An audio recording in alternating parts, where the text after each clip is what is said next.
Thank you, Mr. Chairman, and we look forward to that Sunday or whenever it may be where we have a hearing on Mr. Grijalva's legislation at H.R. 1814. Midnight in Alaska is pretty. Well, but whenever it is. As we consider your piece of draft legislation, though, that's before us today, let us remember that for over 50 years, the Land and Water Conservation Fund has carried out a very simple bipartisan idea, which actually sounds like a fairy tale.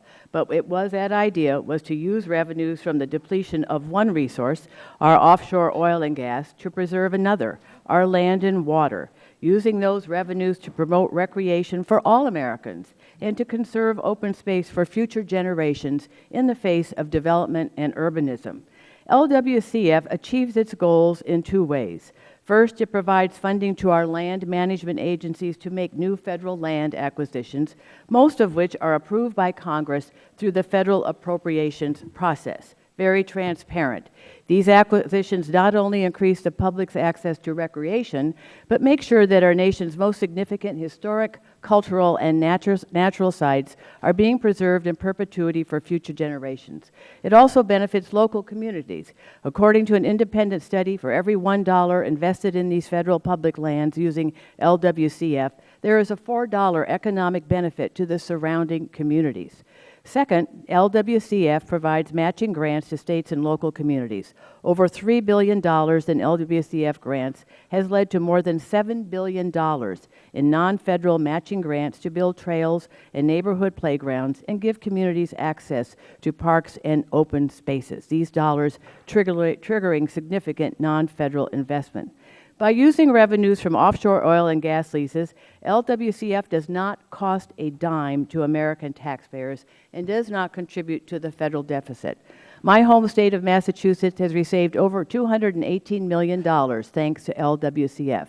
In my district, it was integral to conserving the Barrett Farmhouse in Concord, one of America's most important Revolutionary War landmarks.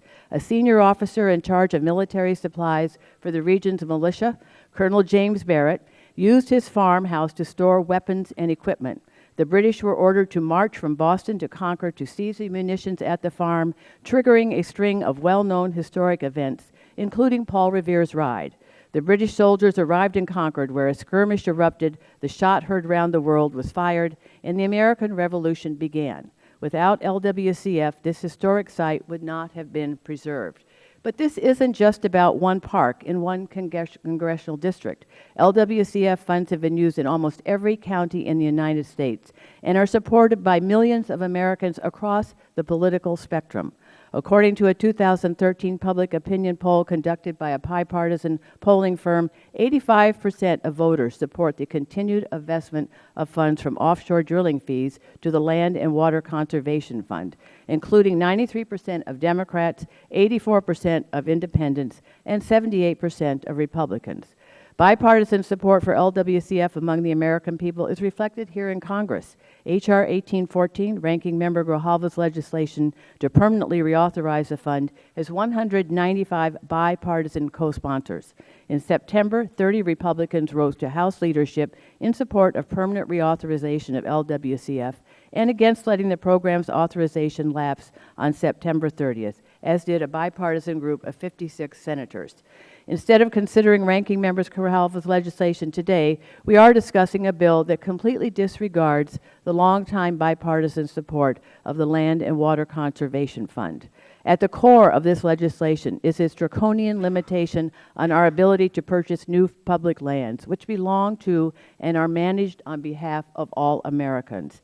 The majority claims that there isn't enough oversight on these purchases, but let's be clear, Congress approves federal land acquisitions purchased with these funds through the appropriation process, and details of proposed purchases are outlined in the administration's annual budget proposal. Many of the purported goals of this legislation, such as increasing the amount of money for state grants, using LWCF dollars to fund the PILT program, and addressing maintenance backlogs, are undermined by the bill's inclusion of a massive subsidy to the oil and gas industry.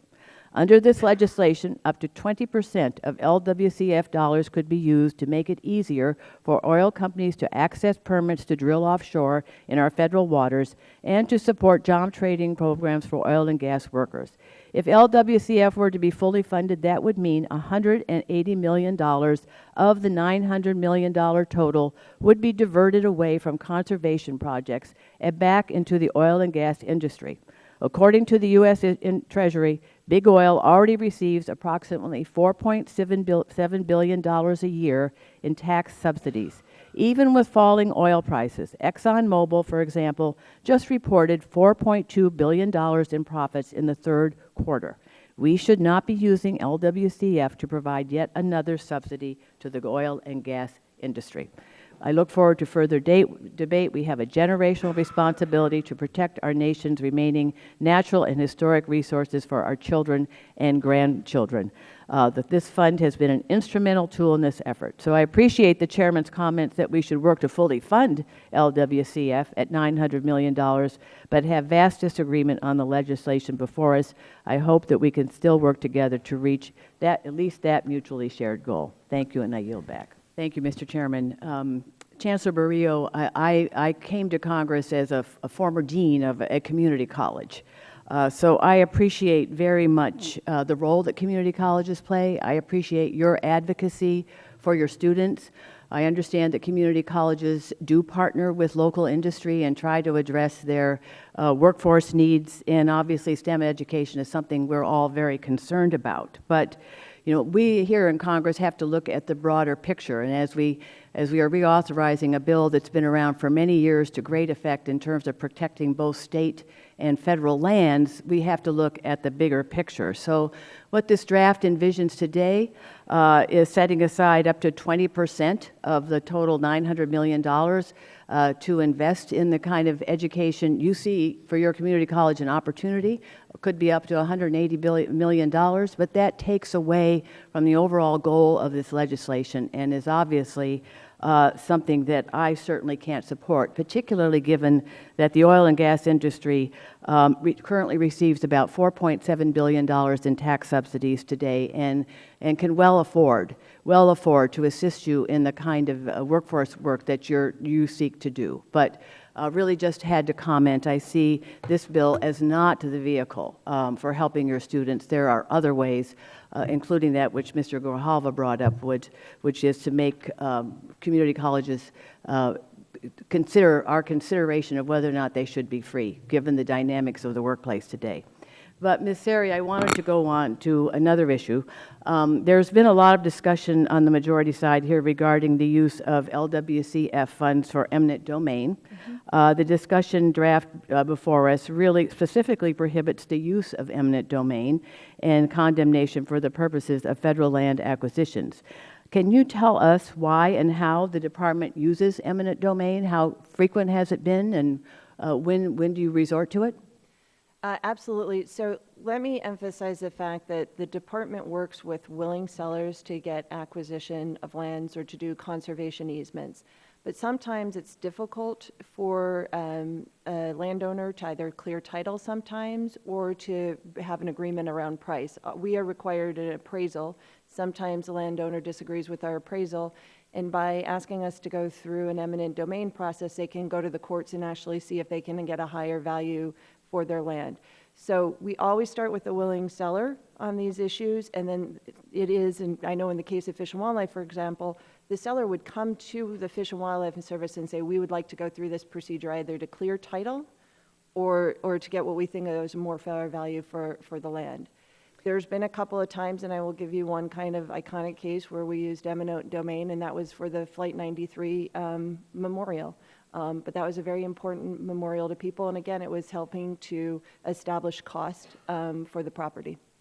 So you're saying that when it's been used, it has been initiated by the landowner has come to you to ask you to initiate that process in order for them, hopefully, to come out with a higher valuation for their property? That is my understanding from the land management bureaus, yes.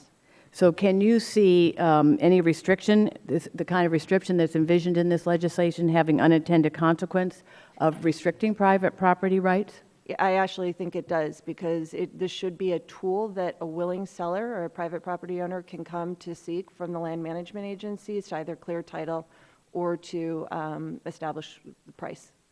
Thank you. Ms. Sari, the discussion draft Also limits federal land acquisition to parcels that abut of existing federal land by at least 75%. So obviously a very small piece of it that does not abut those federal lands. It also sets a cap on land acquisitions west of the 100th meridian, which runs roughly down the middle of our country from North Dakota to Texas. Can you provide examples of when it might be necessary and appropriate to purchase land that doesn't meet the 75% threshold requirement? Sure, there's a lot of checkerboard properties in our public lands. So sometimes you can actually have a landowner in the middle that would want to sell some land for a park, for a national wildlife refuge. And with this requirement, you couldn't actually buy that land then from a willing seller that might be sitting amongst other people that did not want to, well, sell their land at that point. And so that harms us from some of our management perspectives, because if we can bring together checkerboard pieces of land, we can do improve public safety, improve wildland management, and improve on fire management. And just real briefly, this is a program for all Americans, so I don't think it's fair to say that, you know, anybody west of the 100 Meridian can no longer participate. That's something that the Americans and the private property owners that are willing to sell should make a decision on. I don't think it's the right decision for this committee to be making. Thank you. My time is up. Mr.